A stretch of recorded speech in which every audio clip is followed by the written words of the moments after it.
हरे Krishna everyone.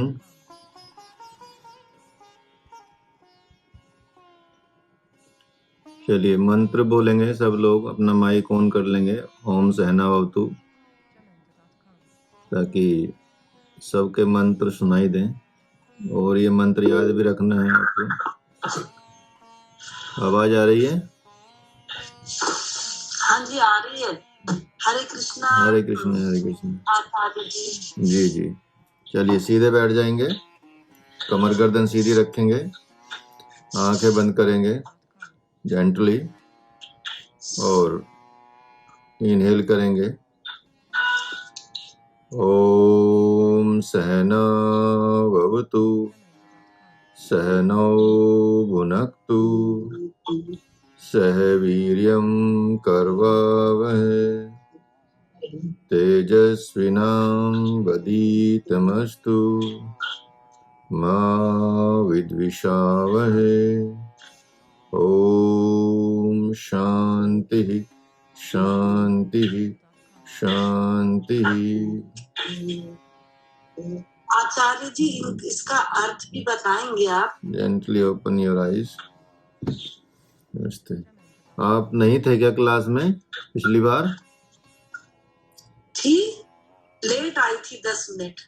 अच्छा, तो last time बताया था इसका कंप्लीट अर्थ हमने। अच्छा। हाँ, तो उसकी क्लास आपको ना लिंक मिल जाएगा, उसमें सुन लीजिएगा।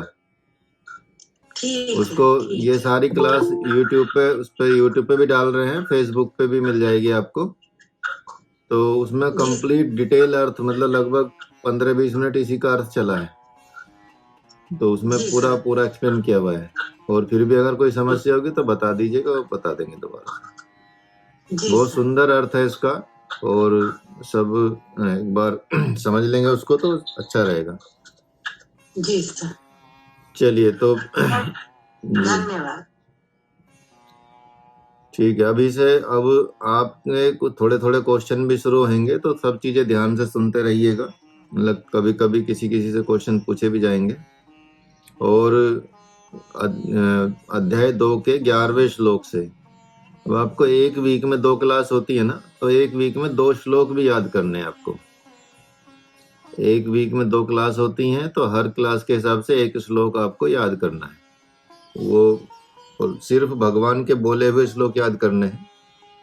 और अध्याय 2 से 11वां श्लोक से आप शुरू करेंगे वैसे, क्योंकि मेन ब्रह्म ज्ञान वहीं से शुरू होता है। ठीक है, चलिए। तो अभी कुछ लोग तो वैसे नहीं आए हैं, फिर भी शुरू करते हैं थोड़ा पीछे का बैकग्राउंड। पिछले बार क्योंकि क्लास नहीं हो पाई थी इंटरनेट की वजह से, उसके लिए क्षमा प्रार्थी हैं।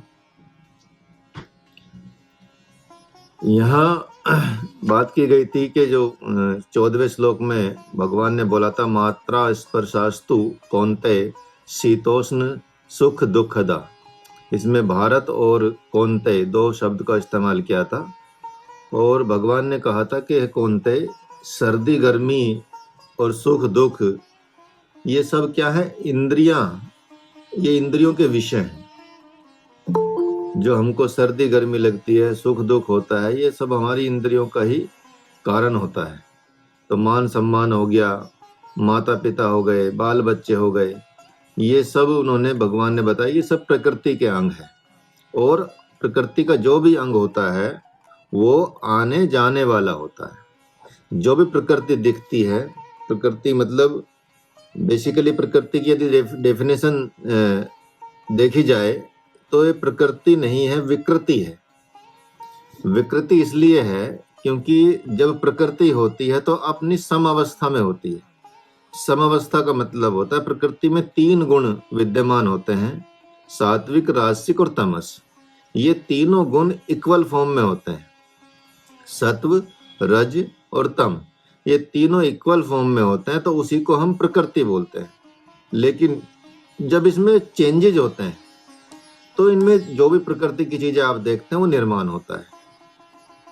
तो सभी प्राणियों में, सभी वस्तुओं में, सभी मनुष्यों में जो भी आपको दिख रहा है आपके इर्द गिर्द, वो सब प्रकृति का ही रूप है। लेकिन वो क्या है, उसको ज्ञान की भाषा में, अध्यात्म की भाषा में उसको हम विकृति बोलते हैं, क्योंकि प्रकृति तो समावस्था में, तो उससे निर्माण नहीं हो सकता, वो एकदम समावस्था में रहेगी। लेकिन जब वो समावस्था बदलती है, जब रासिक, तामसिक और जो सात्विक, ये गुण जो हैं, ये तीनों में बदलाव होता है, तभी प्रकृति का निर्माण होता है। तो वो प्रकृति ही विकृति बन जाती है। ठीक है, तो भगवान ने यही कहा कि ये जो प्रकृति के अंग हैं, ये सभी क्या हैं? ये सभी बदलने वाले हैं, ये कोई नित्य नहीं रहता कुछ भी चीज। तो इसलिए तुम ज्यादा विचार मत करो, और जो भी आपको दिखाई दे रहा है उसके आधार पर इस झंझट में पड़ने की बजाय युद्ध करो। तो यहाँ अगले श्लोक में भगवान बोलते हैं, यम ही न व्यथयन्ते पुरुषम पुरुषर्भ सम दुख सुखम धीरम सौम्य मृत त्वाव कल्पते। मतलब जो ये सुख दुख हैं, ये गर्मी सर्दी हैं, ये मान अपमान है, और जो स्वजन और पराय भाव, स्वजन का भाव और पराय का भाव, मैं का भाव, तू का भाव, मेरे का भाव, तेरे का भाव, ये सब क्या है? ये ऐसे माया की मार है, ऐसी माया की मार है कि यदि कोई व्यक्ति इसमें उलझ के रह जाता है तो वो परम पद को प्राप्त नहीं कर पाता। लेकिन होता क्या है कि जब ये सारी की सारी, सर्दी गर्मी हो गया, सुख दुख हो गया, मान अपमान हो गया, और इस तरह का भाव हो गया, मैं का, तू का, तेरे का, मेरे का, ये सब माया है। इस भाव से यदि कोई सहन कर लेता है, या इस भाव से कोई निकल जाता है, इस भाव को अपना नहीं मानता है, तो वो सहन कर लेता है, उसको सहन करना बोला जाता है। तो वही व्यक्ति, वही प्राणी परम पद पाने का अधिकारी होता है, और वही निर्वाण ब्रह्म को पाने का अधिकारी होता है। आप सोचिए, मतलब वैसे तो कहा जाता कि पशुओं में ये बात नहीं होती। अभी एक मगरमच्छ की डेथ हुई है केरल में, एक मंदिर में रहता था वो, ठीक है। तो ये समझिए कि वो शाकाहारी मगरमच्छ था, वो एकदम पूजा पाठ में रहता, तो प्रसाद ही खाता था मंदिर का, और कुछ नहीं खाता था वो। मतलब कौन सा संत महात्मा था वो, एक पशु के रूप में भी था और मंदिर में रहता था। कभी उसने किसी मछली तक भी उसके आसपास घूमती थी, मछलियां सारी, शिकार नहीं किया उसने कोई भी एक पूरे जीवन में, और खाना और भी कुछ नहीं खाता था, जो मंदिर का प्रसाद होता था वही वो प्रसाद लेता था। तो समझिए कि उसने इन सब चीजों से एकदम हट गया वो, मतलब दुनिया से। तो क्यों ना उसको मोक्ष मिलेगा। भगवान तो मोक्ष सबको देते हैं, सबको, सभी प्राणियों के लिए भगवान है, सभी प्राणियों के लिए इक्वल भगवान है। जितना आपके लिए भगवान है उतना ही चींटी के लिए भगवान है, उतना ही जानवरों के लिए भगवान है। लेकिन क्योंकि उनके कर्मों के हिसाब से, और क्योंकि उनके अंदर वो भावना, माया के जाल में वो फंसे रहते हैं और उससे निकलने की कोशिश नहीं करते, इस वजह से उनको उस तरह की योनियों का जन्म मिलता है। तो जो इन चीजों को सहन कर लेता है, अब देखेंगे सुख दुख, बेसिकली भगवान ने क्या कहा, सुख दुख, गर्मी सर्दी और मान अपमान, ये तीनों लेयर पे भगवान ने बात की है कि सुख दुख जो विषय है वो मन का विषय है, और सर्दी गर्मी वो त्वचा, शरीर का विषय है। सर्दी गर्मी शरीर को लगती है, ठीक है। सुख दुख मन को होता है, और मान अपमान अपने अहंकार को होता है। तो मान अपमान का सहना मतलब आप में अहम भाव यदि ज्यादा होगा तो आप में मान अपमान का प्रति बहुत ज्यादा संवेदनशीलता होगी। क्यों? कहीं भी मान मिलेगा तो एकदम गदगद हो जाएंगे, कहीं थोड़ा सा भी यदि किसी के से त्रुटि हो गई तो आप एकदम, कई लोग आग बबूला हो जाते हैं, गुस्सा हो जाते हैं। तो उनके अहंकार को चोट लगती है, उनके मैं भाव को चोट लगती है। तो इसीलिए, और सुख दुख से आपके मन को चोट लगती है, मन दुखी होता है, मन सुखी होता है। और सर्दी गर्मी से मतलब आपके त्वचा को, आपके शरीर के में बदलाव होते हैं, परेशानी होती है। जब इन चीजों को आप छोड़ देते हैं, जब इन चीजों के चक्कर में नहीं पड़ते, तो आप परम पद के अधिकारी यहाँ भगवान ने बताया है। और निर्वाण ब्रह्म का अधिकारी भी भगवान, मतलब उनको निर्वाण, परिनिर्वाण जिसको मोक्ष कहते हैं, उसका अधिकारी भगवान ने उन लोगों को बताया है। तभी भगवान ने कहा अर्जुन को कि हे पुरुष श्रेष्ठ, हे अर्जुन, तुम्हें क्या करना है, ब्रह्म को पाना है। और यह युद्ध मैं इसलिए नहीं करा रहा हूं कि तुम्हें राज सिंहासन मिलेगा, बल्कि मैं तो ये युद्ध इसलिए करा रहा हूं कि युद्ध से ही मैं तुमको ब्रह्म पद देने वाला, या ये युद्ध ही तुम्हें क्या करेगा, ब्रह्म पद देगा, इसलिए मैं तुमसे युद्ध करा रहा हूं। अब यहाँ ये सुनते ही महात्मा अर्जुन को बहुत मतलब एकदम वो तो परेशान हो गए और आश्चर्य में भर गए, आश्चर्यचकित होकर भगवान नारायण को देखते के देखते रह गए। क्यों देखते के देखते रह गए? क्योंकि सभी जब युद्ध तो इसलिए होता है कि राज्य प्राप्त हो, युद्ध तो इसलिए होता है कि साम्राज्य के हम राजा बने, या ये संपत्ति हमारी हो जाए, ये जमीन, ये पूरा राज्य हमारा हो जाए, हम शासन करें। तो अर्जुन तो इसी विचार में था कि युद्ध तो भगवान इसीलिए करा रहे कि मुझे यहाँ का हस्तिनापुर का राजा बनाना चाहते हैं, या युधिष्ठिर को राजा बनाना चाहते हैं, या हम पांडवों को राजा बनाना चाहते हैं। तो हम तो एक गांव मांग रहे थे, लेकिन ये तो पूरा राज्य के लिए युद्ध करा रहे हैं। तो यहाँ अर्जुन को एकदम आश्चर्य हुआ कि भगवान तो वो बात ही नहीं कर रहे, जो सब युद्ध जिसके लिए होता है भगवान तो उसकी बात नहीं करे, तो कुछ ही और बात कर बैठे कि मतलब इतना देखकर सोचने लगे, अरे ये क्या हुआ। मतलब उनको एकदम झटका लगा कि मैं तो सोचता था कि सिंहासन के लिए छीना झपटी हो रही है, ये सारी जो छीना झपटी हो रही है वो उसके लिए हो रही है, सिंहासन के लिए। तो मैं तो भगवान से थोड़ा सा ही जब तब योग मांग रहा था, थोड़ा सा ही संन्यास मांग रहा था कि चलो थोड़ा संन्यास की बात करूं भगवान से। लेकिन भगवान तो पूरे सर्वस्व देना चाहते हैं। सर्वस्व का मतलब हो गया तो वो तो संन्यास का जो फल होता है, आत्मज्ञान, संन्यास का जो फल होता है पूरा कंप्लीटली अपने आप को जान लेना, अपने मैं को स्वयं को जान लेना, वो संन्यास का भाव होता है। तो संन्यास के भाव से ही आप सोचेंगे कि ये इतना बड़ा चीज भगवान देना चाह रहे हैं और मैं किस चक्कर में लगा हुआ था। मैं सिंहासन के बारे में सोच रहा था, इस छीना झपटी के बारे में सोच रहा था और थोड़ा ही मतलब मांग रहा था, लेकिन भगवान तो कंप्लीट कुछ देना चाहते हैं। तो यहाँ जब हम साधकों की बात करते हैं, यम ही न व्यथयन्ते, मतलब सदगुरु से शिष्य थोड़ा मांगता है, लेकिन सदगुरु क्या करते हैं, वो अपना सर्वस्व दे देते हैं। भगवान भी अपना सर्वस्व दे दिया। भगवान के प्रति आपने थोड़ा सा भी बात की और समर्पित हो गए, शरणागति हो गए, तो भगवान भी आपको सब कुछ दे देता है। इसी तरह से सदगुरु भी अपने शिष्य को, यदि शिष्य के अंदर एक ललक होती है, एक इच्छा, जिज्ञासा होती है और शरणागति होती है, तो सदगुरु भी अपना सर्वस्व दे देते हैं। यहाँ जो आप देखेंगे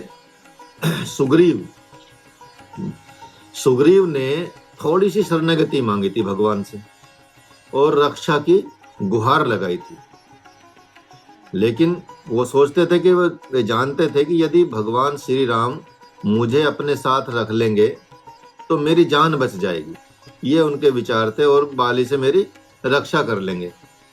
लेकिन ये क्या था, सुग्रीव ने क्या सोचा भगवान के बारे में, उन्होंने भगवान पे संदेह किया। उन्होंने सोचा कि ये प्रभु श्री राम जो है ये बाली से मेरी रक्षा कर पाएंगे क्या, नहीं, क्योंकि बाली तो बहुत पावरफुल था। उसने तो रावण को भी 6 महीने बगल में दबा के रखा और उसकी शक्ति सारी सामने वाले की बाली के अंदर आ जाती थी 50%, तो वो तो 1.5 गुना ज्यादा हो जाता था और सामने वाला आधा ही रह जाता था। तो ये सोच के भगवान पे उसने शक किया। और आपको पता ही है कि अंधे के पास जो आंख होती नहीं है, जैसे उल्लू को सूर्य का तेज दिखाई नहीं पड़ता, और इसी तरह से पापियों के पास भी आंख नहीं होती। उनके पास भी जो ज्ञान की बात यदि कोई कर दे तो वो उनके सामने उनकी आंखें नहीं खुलेंगी। आप किसी को भी समझाते रहें वो प्रकट ही नहीं होंगी। तो कोई वहाँ दोष होता है, कोई आंख में दोष होता है, डरपोक के पास भी आंख नहीं होती। तो ये सब क्या है, ये सारे दोष सुग्रीव में थे। तो सुग्रीव के पास जबकि क्या थे, हनुमान जी थे, बाली के पास भी हनुमान जी थे। दोनों हनुमान जी ने उनको बोला कि ये भगवान साक्षात नारायण है। ये हनुमान की आंखों से यदि देख लेते सुग्रीव और उनको बताया भी था भगवान मतलब हनुमान जी ने कि जो राम है ये राम राजा नहीं है कहीं दशरथ, ये दशरथ के पुत्र नहीं है, या ये मतलब अयोध्या के राजा नहीं है। ये क्या है? ये साक्षात साक्षात नारायण है। जो आप ये संसार में देखते हैं कि दशरथ के पुत्र हैं या श्री राम है अयोध्या के राजा हैं, ये वो तो है ही, लेकिन उससे सबसे बड़ी चीजें तो जो समझ नहीं रहे आप, जो समझ नहीं पा रहे हैं, जो देख नहीं पा रहे हैं, वो क्या है कि साक्षात नारायण है। सुग्रीव उस भाव को नहीं देख पा रहा था, इसलिए उसने क्या किया, उसने भगवान पे शक किया, भगवान पे डाउट किया और उनकी परीक्षा ली, भगवान की परीक्षा लेने के लिए तैयार हो गया। जबकि हनुमान जी ने कई बार उनको स्पष्ट किया कि ये साक्षात नारायण है, और फिर भी उनका संशय बना रहा। अगर वो संशय को सहन कर लेते तो प्रभु खुद ही अपने आप को उनको दे देते, समर्पित हो जाते, मतलब कह सकते हैं कि उनको ब्रह्म ज्ञान देते, ब्रह्म पद दे देते। लेकिन भगवान ने सिर्फ उनको क्या दिया? राज्य दे दिया, लेकिन अपने को नहीं दिया। तो सुग्रीव के लिए वही सर्वस्व था। सुग्रीव तो अपने राज्य को ही सर्वस्व मानता था, वो भगवान को सर्वस्व नहीं मांग रहा था या मानता था, तो इसीलिए उसको ऐसा। लेकिन उधर दूसरी तरफ जो विभीषण थे, विभीषण एकदम विपरीत थे। तो उन्होंने मतलब उसको, विभीषण ने, दोनों को दिखाने वाले हनुमान जी थे, दोनों को बताने वाले हनुमान जी थे, लेकिन एक के पास दृष्टि थी देखने की और एक के पास दृष्टि नहीं थी। तो सुग्रीव उतने धीर पुरुष नहीं थे और ना ही उतने नैतिक थे जो उनको पहचान लेते हैं। जो नैतिक होते हैं, धीर पुरुष होते हैं, जो ज्ञानी होते हैं और जो जिनकी दृष्टि, जिनकी आंखें खुली हुई होती हैं, वो ईश्वर को पहचान लेते हैं। वो ऐसी दृष्टि उनके अंदर आ जाती है पहचान, लेकिन वो दृष्टि नहीं थी इनके पास। सुग्रीव के पास आंख तो मिली हुई थी भगवत कृपा से, लेकिन वो किसी प्रमाण उसको देख नहीं पाए। वहीं प्रभु श्री राम को दिखाने वाले, देखने वाले तो दो थे लोग थे, एक सुग्रीव हो गया और एक हो गए विभीषण, और दिखाने वाले सिर्फ एक ही लेते। एक ने तो परीक्षा ले ली और दूसरे ने श्री राम को मतलब देखते ही ठिठके से रह गए। वो विभीषण न रहा, विभीषण श्री राम को देख के, भगवान राम को देख के विभीषण न रहा, राम की, भगवान राम की आत्मा हो गई और कुछ भी नहीं बोल सके, वो कुछ नहीं बोल सके। और उस जो भगवान को देखते ही देखते देखते रह गए। भगवान ने पूछा कि कौन है आप? जब विभीषण से पूछा कि भगवान ने पूछा कि कौन है आप, तो उसने कुछ नहीं बताया, उसने नाम भी नहीं बताया अपना। विभीषण ने, उसने कहा कि शरणागत हूं भगवान, मैं शरणागत हूं, मैं आपका शरणागत हूं, इसलिए मुझे अपनी शरण में ले लीजिए। जगत में तो लोग मुझे असुरराज, राक्षस राज, रावण का भाई कहते हैं, लेकिन मैं वो नहीं हूं, मैं तो आपका कंप्लीटली शरणागत हूं। ये बात उन्होंने कही। त्राही त्राही आरती हरण, शरण सुखद रघुबीर। ऐसा कहकर प्रभु के चरणों में वो दंडवत प्रणाम करने लगे विभीषण, और भगवान नारायण ने उनको उठाया और उठाते ही बोला, आए आए लंकेश आए। सीधा तो राज्य भी दे दिया, राज्य के साथ साथ भगवान ने अपनी आत्मा बना लिया उनको, उनका राज तिलक भी किया और बोला कि जाओ लक्ष्मण लेके आओ गंगा जल, समुद्र का जल लेके आओ, और उनका राज तिलक करते हैं। तो तभी उनका राज तिलक भी किया, राज तिलक के साथ साथ अपना पद भी उनको दे दिया, मतलब ब्रह्म पद दिया, परम पद दे दिया। वहीं एक को राज्य मिला और एक को भगवान भी मिले और राज्य मिला। तो जो भगवान का हो जाता है, जो जिसको भगवान स्वीकार कर लेते हैं और जिसके अंदर शरणागति होती है, तो उसको सर्वस्व दे देते हैं। गुरु भी सर्वस्व दे देते हैं और भगवान भी सर्वस्व दे देते हैं। इसलिए इस मंत्र में अर्जुन को ये बात की गई है कि तुम क्या सोच रहे हो कि ये सिंहासन, राज सिंहासन के लिए युद्ध नहीं है, ये युद्ध तो मैं तुम्हें धर्म पद, ब्रह्म पद देने के लिए करा रहा हूं, ये किसी सिंहासन के लिए युद्ध नहीं करा रहा हूं। तो यह यम ही न व्यथयन्ते ते, सुख दुख मान अपमान सर्दी गर्मी, ये क्या है? सब प्रकृतिगत है, सब क्या है? सब ये शरीरगत है। आत्मगत नहीं है। आत्मा को ना सुख लगता, ना दुख लगती, ना मान लगता, ना सर्दी लगती, ना अपमान लगता, ना गर्मी लगती। प्रकृतिगत जो भी चीज होगी तो वो आत्मा तक नहीं पहुंचती। आत्मा को इस तरह इन चीजों से कोई प्रभाव नहीं पड़ता।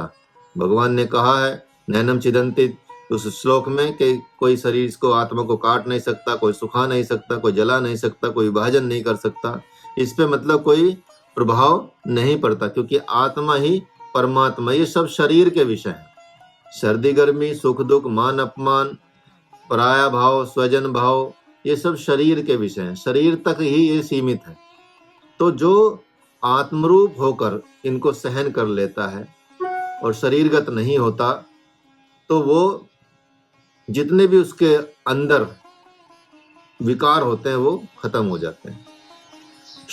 जो शोक संताप से व्यथित होते हैं, जो शोक संताप से परेशान रहते हैं, तो वे भी व्यक्ति असोच्य ही हैं। उनके विचार में भी, उनके विषय में भी सोच नहीं करना, कोई शोक नहीं करना चाहिए, ये भगवान ने कहा। और भगवान ने इससे भी और बड़ी बात कह दी आगे कि जो कुल देवी होते हैं, कुल देवता होते हैं, पितर होते हैं, वे भी किस पर? आपके ही धर्म पर आश्रित रहते हैं। आप पूजा पाठ करोगे, खिलाओगे, यज्ञ करोगे, तब ये करोगे, सारी चीजें करोगे, तो वो भी आपके ऊपर ही आश्रित हैं। तो आपके योग जप तप पर ही आश्रित रहते हैं।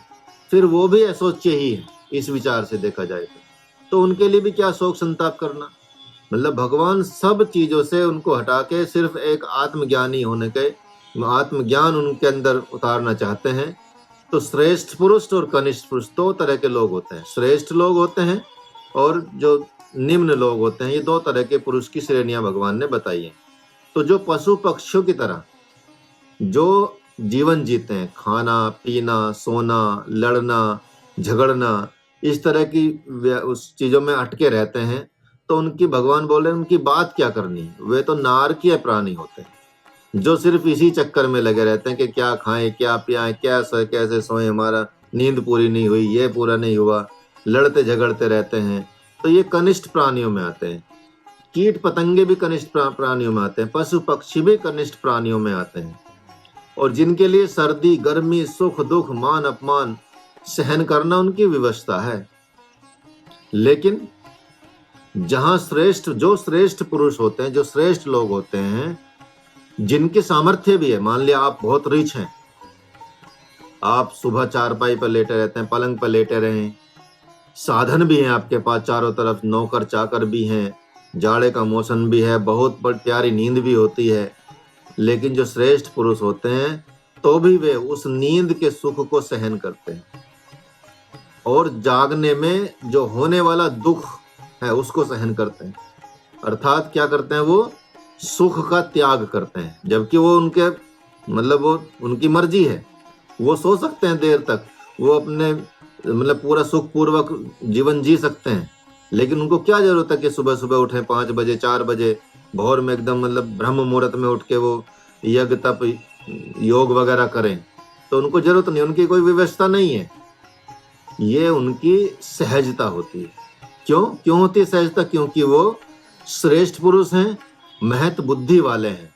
उन्हें ये ऐशो आराम नहीं चाहिए, ये सुख नहीं चाहिए, ये प्यारी नींद नहीं चाहिए, ये इस तरह का वो नहीं चाहिए। उनको क्या चाहिए? क्योंकि वो तो महत बुद्धि वाले हैं, उन्हें चाहिए अमृत, उन्हें चाहिए ब्रह्म पद, उन्हें ब्रह्म की चाहना होती है। तो सुख का त्याग करने से और दुख भोगने से, क्योंकि आप दुख तो आप त्याग नहीं कर सकते, दुख का ये बहुत बड़ी बात है कि आप दुख का तो त्याग कर ही नहीं सकते, क्योंकि दुख आ गया तो आ गया, फिर तो वो सहन करना पड़ेगा, वो तो प्रारब्ध के अनुसार आपको मिलता ही रहेगा। लेकिन सुख तो आप त्याग सकते हैं। आपको बहुत अच्छी चीजें खानी है, बहुत अच्छा पानी पीना है, बहुत अच्छी सारी चीजें करनी है खाने पीने की, तो आप सात्विक भोजन ले सकते हैं, आपके हाथ में, आप उन सुख को त्याग सकते हैं।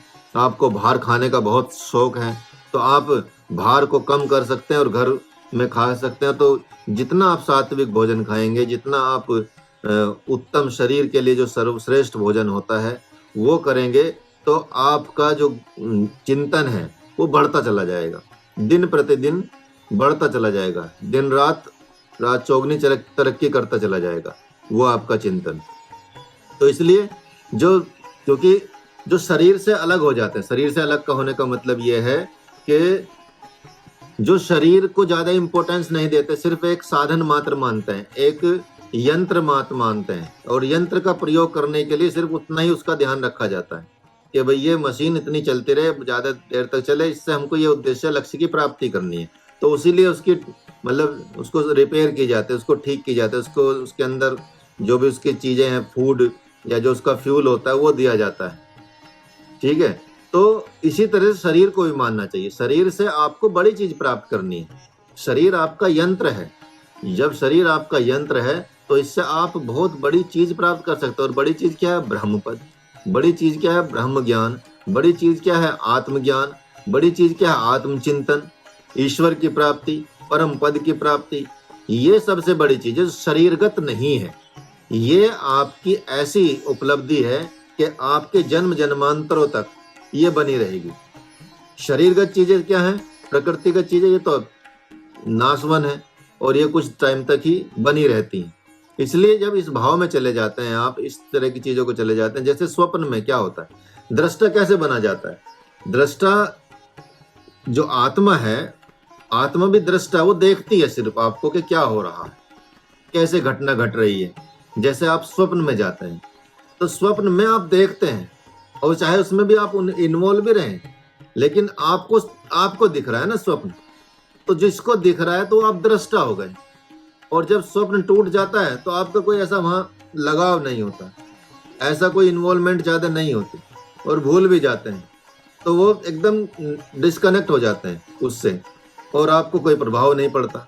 लेकिन आपने देखा, सब चीजें घटना होती हुई देखी, सब चीजें ऐसे ही देखी जैसे इस संसार में देख रहे हैं आप, तो यही आपको दृष्टा बना देता है। स्वप्न वाला भाव ही आपको दृष्टा बना देता है। यही आत्मा का भाव होता है कि जो चीजें घट रही है वो आप दृष्टा होके देखते रहिए, और उस दृष्टा पने के साथ साथ आपको यज्ञ, तप, योग या ध्यान, ये सारी चीजें करनी चाहिए।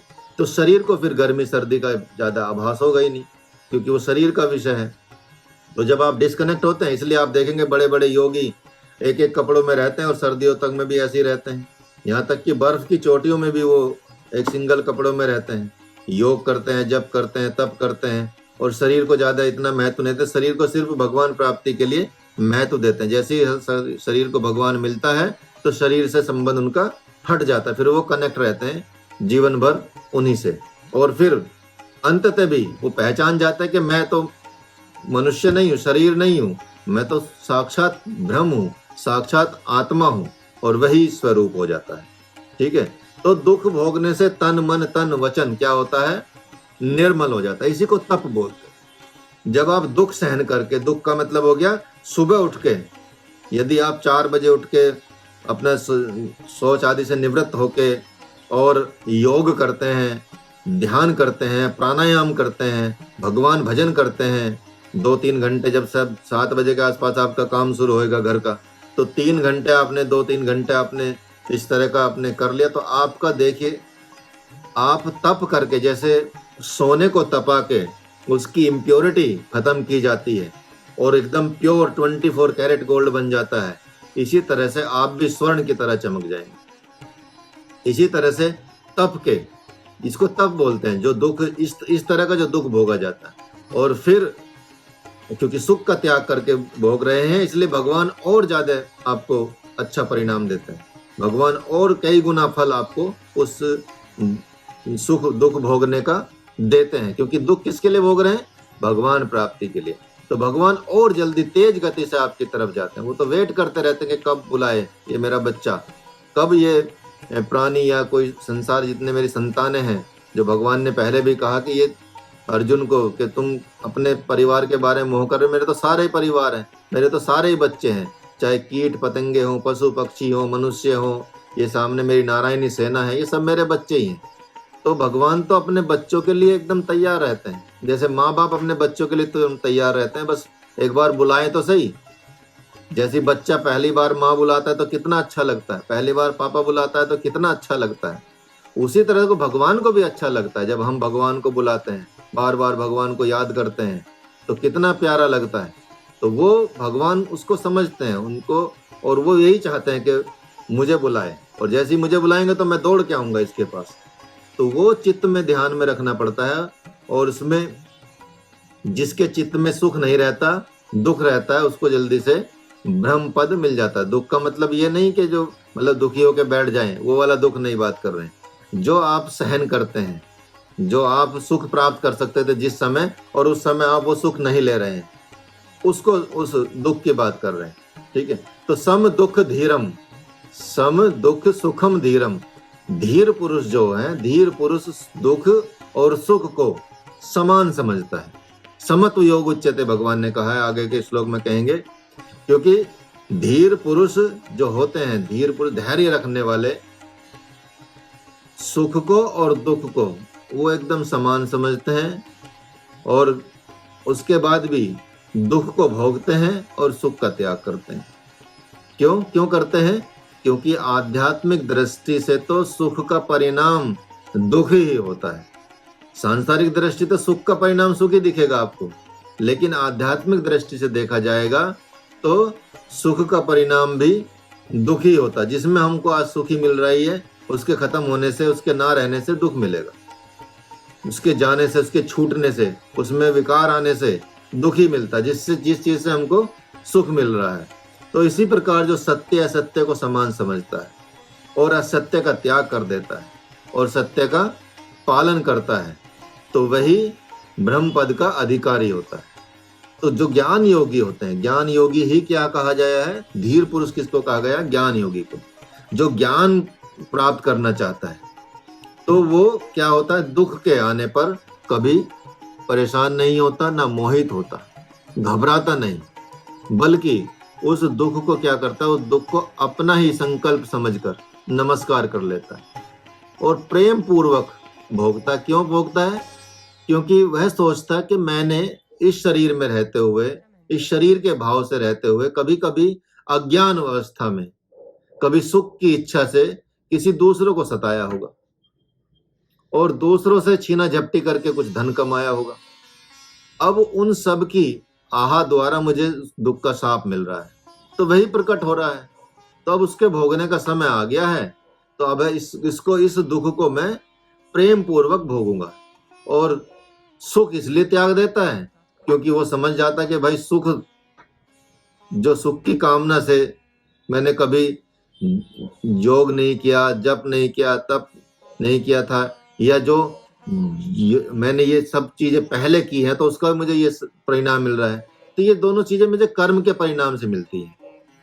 ये चाहे सुख मिले चाहे दुख मिले, कभी मैंने दान दिया हो, दीन दुखियों की सेवा की हो, जप किया हो, इस तप किया हो, इस शरीर से भगवान का स्मरण किया हो, तो ये इन सब का परिणाम सुख है। और यदि मैंने किसी से छीना झपटी की हो, किसी को परेशान किया हो, किसी को दुख दिया, तो उसका परिणाम दुख मिला है मुझे। तो इन दोनों चीजों को वो ऐसे ही सहन कर लेता, परिणाम स्वरूप, ये सब परिणाम के आधार पर वो स्वीकार कर लेता है। तो सम बना रहता है दोनों स्थिति में। इसलिए दुख से ज्यादा दुखी होकर भगवान को गाली नहीं देता, जैसे बहुत लोग देते हैं।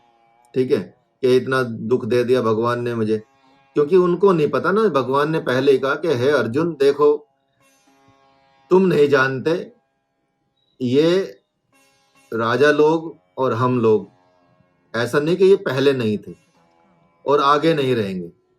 जो अब है वो पहले भी रहेंगे, पहले भी रहेंगे।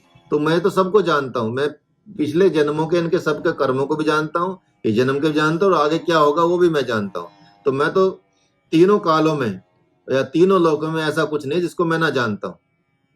तो तब भी अर्जुन ने आश्चर्य किया था कि ये तो मेरे साथ खेले कूदे हैं, रहे हैं, साथ में रहे हैं, तो ये कैसे जानते हैं? उसके बारे में फिर भगवान मतलब अर्जुन प्रश्न करते हैं।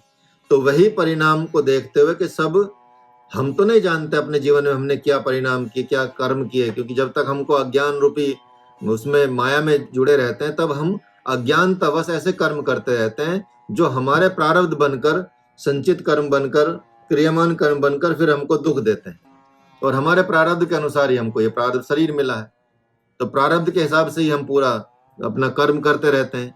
तो जब हम भगवान के अनुसार कर्म करने लगते हैं, तो हमारा कर्म भी बहुत अच्छा एक सकर्म बन जाता है और वो उसका फल हमको नहीं मिलता। जैसे भगवान ने अर्जुन को उसके जो युद्ध में जो क्षति हुई है, किसी की भी हानि हुई है, किसी की हत्या हुई है, उसका कोई फल भगवान ने नहीं दिया, क्योंकि वो भगवान की इच्छा से चल रहा है। और भगवान कर्म विपाक और जितने भी ये क्लेश हैं, कर्म से, क्लेश से, कर्म विपाक से निर्मल है, मतलब उनसे उनको टच नहीं करते। वो जैसे कमल के पत्ते पे पानी टच नहीं करता, ऐसी भगवान को कर्म कभी टच नहीं करते। ये परिभाषा भगवान की दी गई है पतंजलि योग सूत्र में, ठीक है। तो इसी तरह से भगवान के कहने से जो चीज होती है, भगवान के अनुसार जो चीज होती है, जो शास्त्रों में लिखी गई है, उसके अनुसार अपना जीवन चलता है या उसके आधार पे आप कर्म करते हैं, तो आपके कर्म, आप कर्मों के बंधन में नहीं बंधते, कर्मों से आप विजय पा लेते हैं। तो इसलिए जो धीर पुरुष होते हैं वो ज्ञान में स्थित होकर ज्ञान में जीवन जीते हैं और इन चीजों से वो दूर हो जाते हैं। तो यहाँ भगवान क्या कर रहे हैं, अभी देखेंगे, युद्ध के समय चलते हैं जगह पे। तो इस मंत्र से यम ही न व्यत्यंतते, भगवान इस मंत्र से क्या कहना चाह रहे हैं कि प्रभु कहना चाह रहे हैं कि अपने जो अपने प्रिय शिष्य को युद्ध के लिए प्रेरित करने के लिए यदि उनको खुद के भी युद्ध की आलोचना करनी पड़ेगी तो वो करेंगे। लेकिन यहाँ जो धर्म है, ये जो धर्म कर रहे हैं, ये विकर्म के अंतर्गत आता है। और ऐसा करने से क्या होगा, महात्मा युधिष्ठिर का काम भी बनेगा। और क्योंकि महात्मा युधिष्ठिर का भी कोई हानि नहीं होगी, और वो जो चाहते हैं धर्म के अनुसार, क्योंकि धर्म राज युधिष्ठिर कहे जाते हैं ना वो, तो क्योंकि भगवान तो यहाँ धर्म की बात कर रहे हैं, यहाँ अधर्म की बात कर नहीं रहे और सत्य की बात कर रहे हैं। वो सत्य की स्थापना करना चाहते हैं, धर्म की स्थापना करना चाहते हैं, इसलिए युद्ध करा रहे हैं। और जिसका जो उद्देश्य है युधिष्ठिर का भी, तो सबको अलग अलग योद्धा को ललकारने के कई ढंग होते हैं। और एक ढंग ये भी है जो भगवान बता रहे हैं कि भगवान कह रहे हैं कि हे पार्थ, तुम्हारे जैसा धीर पुरुष कौन होगा। मतलब वो उस योद्धा को एकदम उठाना चाहते हैं, बढ़ाना चाहते हैं और युद्ध कराने के लिए बता रहे हैं कि तुम्हारे अंदर जितनी धीरता है, तुम्हारे अंदर जो जितना ज्ञान है, कि तुम्हारे जैसा धीर पुरुष कौन होगा जिसने अपनी इतनी सामर्थ्य होते हुए भी, सामर्थ्य रखते हुए भी सबके अत्याचारों को सहन किया। सबके अत्याचारों कैसे सहन किया, जब महाराज युधिष्ठिर ने जितेंद्रिय तुम हो, महापराक्रमी तुम हो, महारथी तुम हो, उसके भाई हो, और ऐसे व्यक्ति को तुच्छ वस्तु समझकर जुए पे के दाव पर लगा दिया था, तो जो दुर्योधन जैसी दुरात्मा के दास बना दिया था तुमको, तब तुमने कुछ नहीं किया, जबकि तुम चाहते तो कुछ भी कर सकते थे। तो सत्य धर्म का तुमने पालन किया, सत्य धर्म का सम्मान किया, और तुमने कभी किसी से झूठ भी नहीं बोला, और तुम सत्यवादी भी हो। तुम्हारे जैसा सत्यवादी तो जल्दी से मिलेगा नहीं, युधिष्ठिर तो है ही है, लेकिन तुम भी बड़े सत्यवादी हो। तुमने कभी दुरुपयोग नहीं किया अपनी शक्तियों का, ना कभी झूठ बोल के कुछ काम किया। तो तुम्हारा दुरुपयोग तो सबने किया है, लेकिन तुमने किसी का दुरुपयोग नहीं किया। इसलिए मैं सिर्फ तुम्हारा सदुपयोग करना चाहता हूं। मैं सिर्फ तुमको ऐसे ज्ञान में स्थित करना चाहता हूं जो तुम्हारे अंदर, तुम्हारी जो क्षमता है और तुम्हारी जो काबिलियत है, उसके आधार पर मैं तुमको ये पद देना चाहता हूं, ब्रह्म पद देना चाहता हूं। तो महात्मा अर्जुन का सबने दोहन किया, जैसे हनुमान जी का दोहन किया था सुग्रीव ने और बलि ने, उनका खूब दोहन किया, उनको समझा भी नहीं वो कौन है। किंतु जो प्रभु के परम प्रिय भक्त हनुमान के धैर्य रहने के साथ साथ भगवान श्री राम की प्रतीक्षा करते रहे, उनकी सहन करते रहे, बाली की और सुग्रीव की चीजों को सबको सहन करते रहे, उनके सेवक बने रहे। लेकिन भगवान श्री राम के चरणों में वो हमेशा मतलब लगे रहते थे, उनका इंतजार करते रहते थे। और उसके बाद वो तुरंत मिल गए, भगवान मिल गए उनको, और श्री राम जी की वो जैसे ही मिले उनकी अंतरात्मा बन गए। भगवान ने तुरंत ही उनको अपनी अंतरात्मा बना लिया। तो यहाँ महात्मा अर्जुन के ध्यान पूर्वक आत्मज्ञान की बातें जब सुनने के कारण प्रभु ने फिर एक और बात कही, मौलिक तत्व को प्रकाशित करना शुरू कर दिया। जो मूल तत्व है एक बहुत बड़ा जो एक बहुत अच्छा श्लोक अभी आने वाला है। नासतो विद्यते भावो न भावो विद्यते सतः उभयोरपि दृष्टोन्तस्तस्व नयोस्तत्तु दर्शित विभम। मतलब उन्होंने कहा कि हे पार्थ, असत्य का अस्तित्व नहीं होता, मतलब असत्य का तीनों कालों में अस्तित्व नहीं होता और सत्य का कभी अभाव नहीं होता। अर्थात सत्य का ही अस्तित्व होता है, असत्य का कभी अस्तित्व नहीं होता। यदि असत्य का अस्तित्व किसी काल में कहीं दिखाई पड़ रहा भी है, अगर मान लिया दिख भी रहा कि हाँ तो मैं सच समझ रहा हूँ सब चीजें, ये सारा ये मेरा शरीर ही सच में है, तो ये भी सिर्फ उसका आधार ही क्या, सत है। जैसे शरीर है, इसका आधार सत्य क्या है, आत्मा है। अगर आत्मा नहीं होगी शरीर में तो ये भी असत्य हो जाएगा तुरंत। तो हमको ये सत्य से दिखाई पड़ रहा है। तो भगवान इसीलिए बोल रहे हैं कि कभी भी असत का अस्तित्व तो होता नहीं, ना सतो विद्यते भावो और ना भावो विद्यते सत, और सत्य का कभी अभाव नहीं है। सत्य हमेशा रहेगा, तीनों लोकों में रहेगा, तीनों कालों में रहेगा। जो तीनों कालों में है वही सत्य है। ठीक है, तो यही बात भगवान ने कही कि यदि असत का अस्तित्व किसी काल में दिखाई भी पड़ रहा है तो उसका आधार भी क्या है, वो सत्य ही है। और यह रहस्य जो है सब भली भांति जो तत्वदर्शी होते हैं, जो तत्वदर्शी होते हैं उनके द्वारा समझा गया है, देखा गया है, परखा गया है। तो भगवान ने इस मंत्र के द्वारा यही बात की कि अपनी अनुभूति की पुष्टि की है कि आत्मवेत्ताओं से कराई है कि देखो कि अभी महात्मा अर्जुन जो हैं इनकी बातों से विशेष जो, क्योंकि महात्मा अर्जुन तो शास्त्रों की बातें विश्वास करते हैं, तो उन शास्त्रों से भी विशेष शास्त्रों की बातें महात्मा अर्जुन के सामने भगवान भी कर रहे हैं।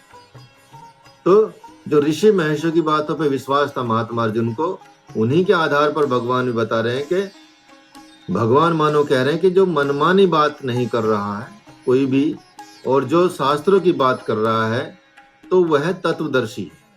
मतलब ऐसा नहीं कि मैं कुछ भी अपने मन से बात करने लगूं और कुछ भी करने लगूं और शास्त्रों की बात ना करूं। तो जो मनमानी बात नहीं करता और शास्त्रों के आधार पर बात करता, वो तत्वदर्शी कहे जाते हैं। तो उन्होंने कहा कि देख लो, अगर ये चीज आपको किसी से पूछनी हो तो पूछ सकते हो, तत्वदर्शियों से पूछना चाहो पूछ सकते हो। तो अर्जुन को भगवान की बात पर विश्वास होता तो कहते हैं प्रभु, क्योंकि भगवान की बात पर वो ज्यादा विश्वास नहीं कर रहे, अभी भी उनको अभी भी डाउट चल रहा है कि अब तो मतलब अगर नहीं तो ऐसा विश्वास हो जाता तो बोलते कि मुझे मूर्ख को अब अपनी बात बताओ, मैं क्या करूं। अभी तो विश्वास ही नहीं हो रहा उनको। तो इस मंत्र में सत्य को आत्मा कहा गया है और असत शरीर को कहा गया। मतलब यह है कि जो सत्य है, सनातन है, पुरातन है, ठीक है, और जो अजर है, अमर है, अविनाशी है, या सुख की राशि है, घट वासी है, वो क्या है, वह आत्मा है। और शरीर असत है। हमको सत्य इसलिए दिखाई पड़ रहा है क्योंकि इसका आधार भी सत्य है, और सत्य क्या है, आत्मा है। जब तक इस शरीर में प्राण है, जब तक इस शरीर में आत्मा विराजमान है, तभी तक ये शरीर सत्य दिखाई पड़ रहा है, अदरवाइज इसकी सत्ता नहीं है। तो हमको क्या करना है, मतलब साधक को क्या करना चाहिए कि जो अपना अहम भाव है, शरीर भाव, उसको अस्वीकार कर देना चाहिए, क्योंकि इसकी सत्ता नहीं रहती। किसी भी शरीर की सत्ता रहती नहीं है, चाहे वो स्थूल शरीर हो, चाहे वो सूक्ष्म शरीर हो, चाहे वो कारण शरीर हो। एक वक्त आने पर ये सारे मिट जाते हैं। जब मोक्ष मिल जाता है तो जितने भी शरीर होते हैं उन सब का अंत हो जाता है, फिर कोई शरीर बचता नहीं मोक्ष होने के बाद। जब तक मोक्ष नहीं मिलता और आपको अलग अलग पद मिलते जाते हैं, हंस शरीर मिल जाता है, परम हंस मिल जाता है, कैवल्य शरीर मिल जाता है, तो ये सब शरीर अलग अलग स्टेज पे मिल जाते हैं जब आपकी ग्रोथ होती है। लेकिन जब आपको ईश्वर मिल जाते हैं, या कह सकते हैं कि मोक्ष मिल जाता है, तो इन सब शरीरों का अंत हो जाता है। इसका मतलब है कि ये सब असत शरीर हैं, लेकिन इनकी सत्ता सिर्फ सत होने से ही प्रतीत होती है। तो स्थूल शरीर जो है संपूर्ण रूप से असत है। जिस दिन सूक्ष्म शरीर मिल जाएगा, सूक्ष्म शरीर समझ जाएंगे आप, तो उस दिन आप स्थूल शरीर से हट जाएंगे। तो साथ जैसे आपको अगला ज्ञान हो जाएगा, पिछला ज्ञान आपका एकदम खत्म हो जाएगा। अभी तक सपोज आपको कोई ऐसा ज्ञान है जिसको आगे के ज्ञान ने खत्म कर दिया है, तो वो अंत हो गया, उसका खत्म हो गया वो। अब नया ज्ञान बचा, इससे आगे का ज्ञान मिलेगा तो वो मिल जाएगा। इसी तरह से आपको जैसे सूक्ष्म शरीर का ज्ञान मिल जाता है, या सूक्ष्म शरीर में आप स्थापित होते हैं, तो जो आपका स्थूल शरीर है उससे आप खत्म हो जाते हैं, वो समाप्त हो जाता है। तो वो तो असत समझा गया उसके मुकाबले, मतलब उसके आधार पर वो असत माना जाएगा। तो जिस दिन सूक्ष्म ज्ञान क्या होता है? वासनात्मक शरीर होता है और मनोमय शरीर होता है। जो मनोमय शरीर होता है, जब इसका आप परित्याग कर देते हैं, तो फिर आपको और अगली वाली स्टेज पे प्राप्ति हो जाती है। तो जब शरीर की अवधि खत्म हो जाती है और संपूर्ण प्राण अपनी तरफ खींच कर छोड़कर चला जाता है, और तब ये शरीर क्या होता है? दुर्गंधित होकर शरीर गल जाता है, खत्म हो जाता है। और वैसे ही क्या होता है? वैसे ही वासना में शरीर को आत्मज्ञानी जब छोड़ देता है, तो सारे जो अंतर के शरीर हैं अस्तित्वहीन हो जाते हैं, खत्म हो जाते हैं, और पुनः फिर वो जन्म लेने का हेतु नहीं बनते। तो इस प्रकार हम समझे कि शरीर जो है वो असत है, उसकी अपेक्षा जो मन है वो सत्य है। शरीर मन की अपेक्षा असत माना जाता है, और शरीर की अपेक्षा मन सत्य माना जाता है। तो मन बुद्धि की अपेक्षा असत माना जाएगा। यहाँ मन असत हो जाएगा जब बुद्धि का में आप स्थिर हो जाएंगे, तो बुद्धि की अपेक्षा जो मन है वो असत हो जाता है और बुद्धि सत हो जाती है। और बुद्धि जब असत होती है, तो असत कब होते? जब उसको आत्मा का अभाव हो जाता है। तो आत्मा के आप आत्मा के उसमें देखें कंपैरिजन में, तो बुद्धि एकदम असत दिखाई देती है और आत्मा ही सब सत दिखाई देती है, क्योंकि आत्मा ही सत है और उसकी अपेक्षा और किसी का अस्तित्व नहीं है। इसीलिए सनातन बोला जाता है ना। सनातन का मतलब ये होता है, सनातन जो आत्मा को मानते हैं, आत्मा को मानने वाले लोगों को ही सनातनी कहा जाता है। और सनातनी इसलिए कहा जाता है कि आत्मा समय हमेशा से है, हमेशा रहेगी और हमेशा विराजमान है, ये कभी खत्म नहीं होती। ठीक है, आत्मा का बड़ा रहस्य है, आत्मा परमात्मा का बड़ा रहस्य है। आत्मा सब में अलग अलग नहीं है। कभी ये सोचे कि मेरी आत्मा अलग है, ये मेरी आत्मा निकल जाएगी तो ये हो जाएगा।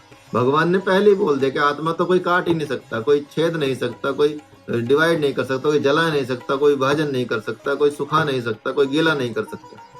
तो आत्मा जब हो नहीं सकती, तो भगवान ने तो पहले ही बोला कि आत्मा तो हमारी और आपकी आत्मा अलग अलग कैसे हो जाएगी।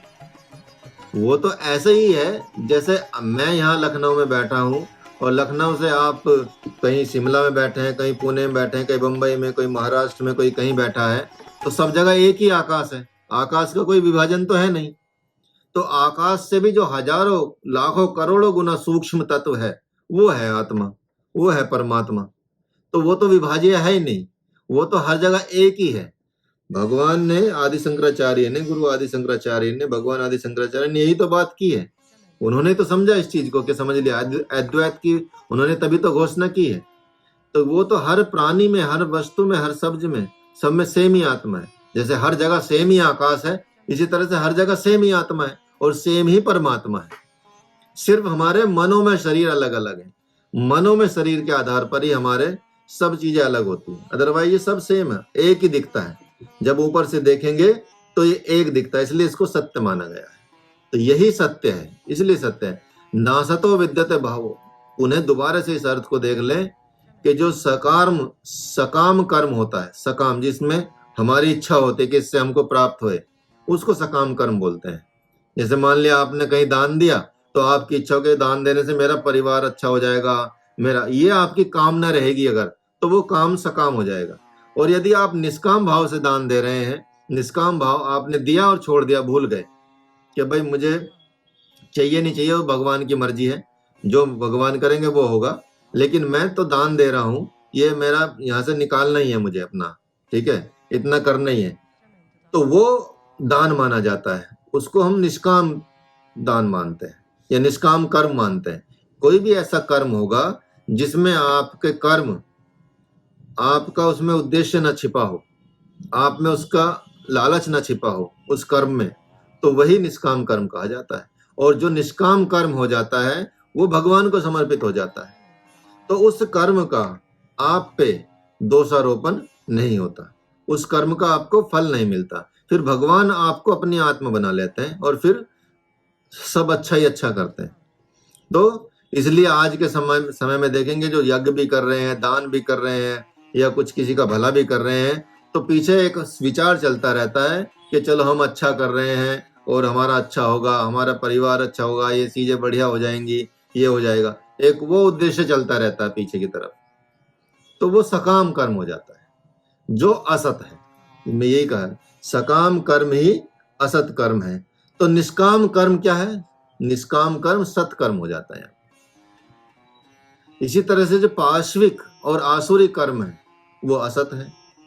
जो आप गलत कर्म करते हैं, आसुरी कर्म करते हैं, जो हम करते हैं, वो क्या है? वो उसके सामने वो तो मतलब असत है, लेकिन उसके सामने जो मानव उचित कर्म होते हैं वो सत्य होते हैं। और जब मानवीय कर्म असत होते हैं तो जो दैवी कर्म होते हैं, दैवी कर्म के सामने मानवीय कर्म असत हो जाते हैं। और ब्रह्म जिज्ञासु जो कर्म करता है उसके सामने दैवी कर्म असत हो जाते हैं। तो एक के बाद एक के बाद एक के बाद इस तरह से सत्य का मतलब लगता है कि सत्य है, लेकिन सब चीजें असत होती हैं वो। लेकिन जो दिखाई देती है, जैसे सब दिख भी रहा है, आपको सामने बता भी रहे हैं कि इसके पीछे क्या है, सबके पीछे एक सत्य होता है। ये सब कहाँ से चल रही है?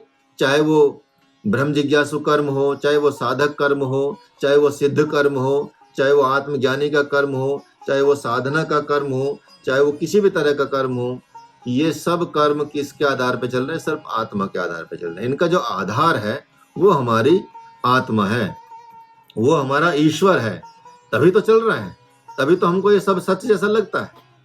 अगर ये खत्म हो जाए तो तुरंत असत्य लगने लगेगा, समाप्त, एकदम सब चीजें खत्म हो जाती हैं तुरंत के तुरंत। और फिर शरीर तक भी सड़ गल जाता है, जिस पे हम सबसे ज्यादा गर्व करते हैं, जिसके लिए हम सारा चीजें करते हैं, वो सब मतलब एकदम व्यर्थ हो जाता है। तो क्यों ना सत्य की हम वो करें, पूजा करें, क्यों ना हम आत्मज्ञान को प्राप्त करें, क्योंकि आत्मज्ञान ही सत्य है, आत्मज्ञान ही सत्य है। बाकी सब अलग अलग लेवल पे धीरे धीरे वो सूक्ष्म से सूक्ष्म होते जाएंगे, तो जो पहला सूक्ष्म है वो खत्म हो जाएगा और जो उससे सूक्ष्म है वो सत्य हो जाएगा, फिर उससे जो सूक्ष्म आ जाएगा वो सत्य हो जाएगा। तो सबसे जो सूक्ष्म अति सूक्ष्म सूक्ष्म अति सूक्ष्म है वो है आत्मज्ञान या आत्मा का ज्ञान हो जाना, परमात्मा का ज्ञान हो जाना। तो परमात्मा के लिए हमको उतनी बारीक दृष्टि रखनी पड़ेगी, उतनी हमको इतना तप यज्ञ करना पड़ेगा, अपना तप करना पड़ेगा, अपने आप को उतना बारीक से उतनी नजरों को दिखाना पड़ेगा, उन नजरों को, उन दृष्टि को लाना पड़ेगा जिस दृष्टि से हम भगवान को देख सकते हैं, जिस दृष्टि से हम ईश्वर को देख सकते हैं। तो वह ईश्वर तभी हमको प्राप्त हो सकते हैं। तो यहाँ एक एग्जाम्पल और प्रभु श्री राम का देखते हैं कि जो सभी लोग जानते हैं कि प्रभु श्री राम ने अपने पिता के द्वारा राज्य को स्वीकार, मतलब जो पिता के द्वारा जो राज्य को स्वीकार तो किया, लेकिन उसके कुछ आदर्श को त्याग कर दिया। तो वो राजतंत्र में विलासी होकर नहीं रहे और उसके विलासी पहलू को अस्वीकार कर दिया। तो राजा तो चाहे जितने विवाह कर सकता था उस टाइम पे भी, मतलब दशरथ तक के भी 3 रानियां थी, लेकिन भगवान ने, प्रभु श्री राम ने, इसलिए उनको आदर्श पुरुषोत्तम श्री राम कहा जाता है। उनका जीवन आदर्श है सभी मनुष्यों के लिए। उन्होंने जो उसमें कर्म किए हैं उसमें देखने को मिला है कि ये किस तरह के जीवन जीते हैं, वही उनको बताया है हर चीज के लिए। तो वो हमेशा के लिए मतलब इस तरह के जीवन उन्होंने जिया कि जो एक आदर्श मनुष्य का और भगवान को प्राप्त करने वाले मनुष्य का जीवन होता है। तो वो चरित्र उन्होंने दिखाया। तो नासतो विद्यतो भावो, कंस देखने में तो संपूर्ण असत प्रतीत हो रहा है और वसुदेव देव की संपूर्ण सत प्रतीत हो रहे हैं, लेकिन कंस के पास भगवान शंकर का वरदान कुछ काल के लिए सत्य यही है। भगवान शंकर का उनको वरदान था, तो इस वजह से उसने उनके ऊपर उसको घमंड भी आ गया था इस बात का, तो असत का व्यवहार करने लगा। और जैसे ही असत्य का व्यवहार करने लगा वैसे ही उसका वो वाला सत्य चला गया और नया सत्य सामने आ गया जो प्रभु थे। और प्रभु के आने से ही सब कुछ उनके मतलब जेल तक के दरवाजे खुल गए, सब अपने आप सब सो गए। जब सत्य की वो आती है तो जितना भी असत्य होता है वो खत्म हो जाता है सत्य के आने पे।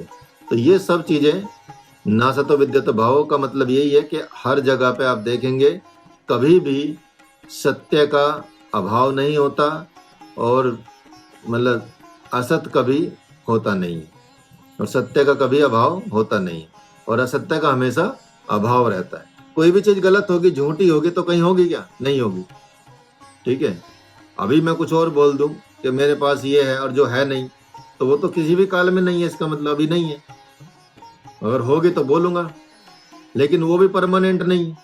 तो उसी आधार पर यही बताया गया है कि जब इस तरह की भावना आती है तो उसकी कैसे सत्य स्थापना होगी। जब आप आगे बढ़ते जाएंगे, जैसे वैराग्य आ गया तो राग चला जाता है, और जब अकामता आती है तो सकामता चली जाती है। इसी तरह से जब निर्लोभ हो जाते हैं आप तो लोभ चला जाता है, और जब बोध आ जाता है तो आपका क्रोध चला जाता है, और जब प्रेम आ जाता है तो द्वेष चला जाता है, और जब तन का मोह चला जाता है, अपने तन का मोह चला जाता है तो भय जो होता है वो भाग जाता है। इसी तरह जब सुचिंतन आता है तो कुचिंतन चला जाता है। जैसे दिन आता है तो रात चली जाती है, जवानी आई तो बचपन चला गया, बुढ़ापा आया तो जवानी चली गई, और मृत्यु आई तो बुढ़ापा चला गया, और जन्म आया तो मृत्यु चली गई। ये सब इस तरह से चलता रहता है। जैसे भोजन खाया तो आपने भूख चली गई, जागृत अवस्था आई तो स्वप्न चला गया, और स्वप्न आया तो सुसुप्ति गई। तब आपको पता नहीं चलेगा कि मैं सो रहा है जाग रहा हूं, और सुसुप्ति आई तो स्वप्न चला गया। और जब ये आपको ज्ञान की अवस्था आ जाती है, तुरीय अवस्था आ जाती है, तो तीन अवस्थाएं चली जाती है। ज्ञान आ गया तो अज्ञान चला गया, और प्रभु प्रेम हुआ गया। जब आपको प्रभु से प्रेम हो जाता है तो जीव का मोह भाग जाता है, और पुण्य आ जाता तो पाप चला जाता है, और जब सदगुरु मिल जाते हैं तो ये सब चले जाते हैं। हाँ, सदगुरु मिल गए तो सब मतलब दोनों चले गए, पुण्य भी चला गया, पाप भी चला, फिर सदगुरु रह गए। मतलब भगवान के मिलने से जो सब कुछ खत्म हो जाता है, फिर वो सब कुछ रह जाता है, जो भगवान है वही रह जाता है सिर्फ। जैसे सत्कर्म चला जाता है तो दुष्कर्म, जैसे सत्कर्म आ जाता है तो दुष्कर्म चला जाता है। तो इसी तरह से ये भाव रखना चाहिए कि जो हमको दिखाई दे रहा है, हमको सिर्फ ब्रह्म ज्ञान और ईश्वर प्राप्ति पर ही फोकस करना चाहिए। तो उसी आधार पर ये सारी चीजें भगवान ने इस श्लोक के बारे में कही है कि सत्य क्या है, सत्य और असत्य क्या है। तो यहाँ पर ये आपका श्लोक कंप्लीट हुआ और शायद समय भी पूरा हुआ इसका। तो इसके बाद आपका कल कुछ श्लोक और चलेंगे 16-17। तो आप क्या करेंगे, कोशिश कीजिएगा एक वीक में 2 श्लोक याद हो जाएं आपके। श्लोक 11 से शुरू कीजिएगा और मोस्टली भगवान के श्लोक को आपको याद करना है। फिर आपको बताएंगे कौन कौन से अध्याय बहुत खास हैं जिनको आप रोज पढ़ सकते हैं और रोज मतलब उन श्लोकों को याद कर सकते हैं। उनके अलग अलग फल मिलते हैं, हर चैप्टर का अलग फल है, हर अध्याय का। तो जो हर अध्याय के अलग एक किताब भी आती है, भगवत गीता की किताब आती है जो गीता के अध्यायों का फल बताती है। तो हर अध्याय के अलग अलग फल प्राप्त होते हैं। ठीक है, तो जैसे जैसे आप पढ़ते जाएंगे तो ये चीजें समझते जाएंगे। फिर इसमें लास्ट में, हर चैप्टर के लास्ट में एक हमारे गुरुदेव के द्वारा एक पद लिखा गया है, उसको पढ़ने से भी आपको उसका और लाभ मिल पाता है। तो वो भी आपको बता देंगे। और अभी मैं शेयर करूंगा आज या कल एक भगवत गीता का महात्म्य, भगवत गीता का महात्म्य मतलब भगवत गीता क्यों खास है, क्यों जरूरी है पढ़नी, और क्या इसके उद्देश्य होते हैं, और क्या मतलब हमको मिलेगा भगवत गीता पढ़ने से, उसकी महिमा क्या है भगवत गीता की, वो अभी आपको मैं भेजूंगा। 20-25 मिनट का होगा वो ऑडियो, तो वो आप सुनिएगा। तो वो हालांकि दूसरी बुक से है, वो कृष्णायन नाम की एक अलग भगवत गीता है जो पदों में गाई गई है, उसके आधार पर उसका हिंदी अर्थ उसको बताया गया उसमें। तो वो अगर किसी को भी समझाना होगा अपने घर में, परिवार में, बच्चों में, तो उसको उस तरह से समझाएंगे तो समझ में चीजें आने लगेंगी। तो उसका भगवत गीता का महात्म्य है वो, उसको आप समझिएगा। वो मैं भेज दूंगा आज कल में, और जो आज वो भेज रहा हूँ कंटिन्यूअस, कुछ कुछ टाइम पे भेजता हूँ मैं, जिसमें अभी पहला वही चल रहा है जो मैंने इसमें पढ़ा नहीं, कवर नहीं किया, क्योंकि वो थोड़ा गूढ़ रहस्य है, इसलिए उसको लास्ट में उसको और एक्सप्लेन करेंगे।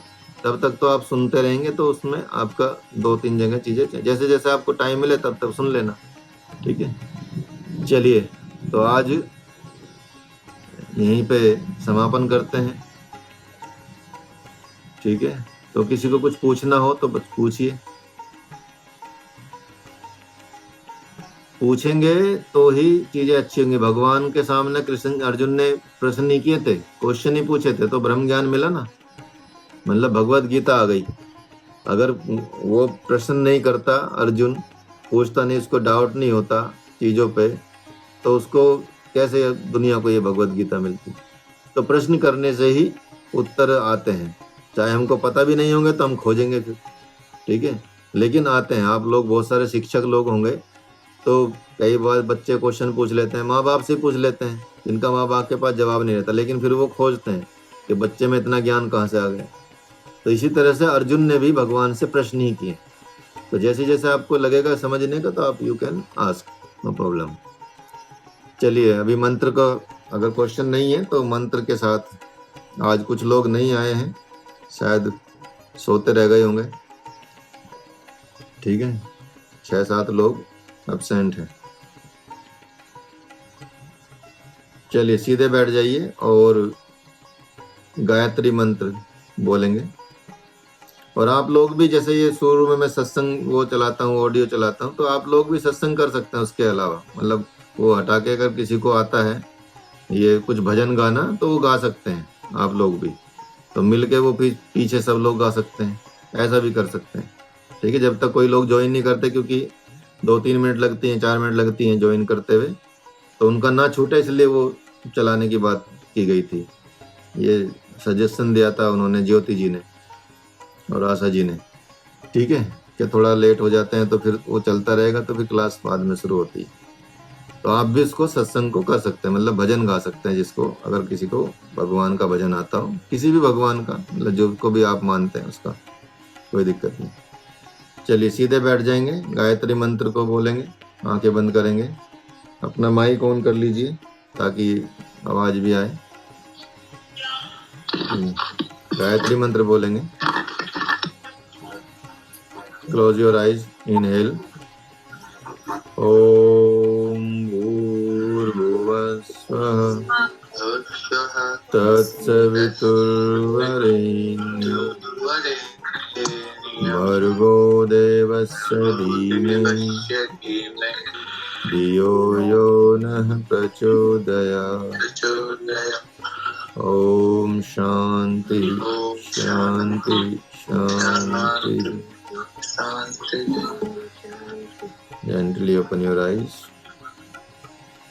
नमस्ते, प्रणाम, ठीक है। और माइक आप अपना कैमरा भी ऑन कर सकते हैं, कोई दिक्कत नहीं है, अगर मतलब कंफर्टेबल है तो बाद में अगली क्लास में, क्योंकि सही रहता है, और बाद में फिर क्वेश्चन भी आपसे धीरे धीरे शुरू करेंगे, और 6 चैप्टर के बाद आपका टेस्ट भी होगा, ठीक है। चलिए, हरे कृष्ण। हरे कृष्णा गुरुजी।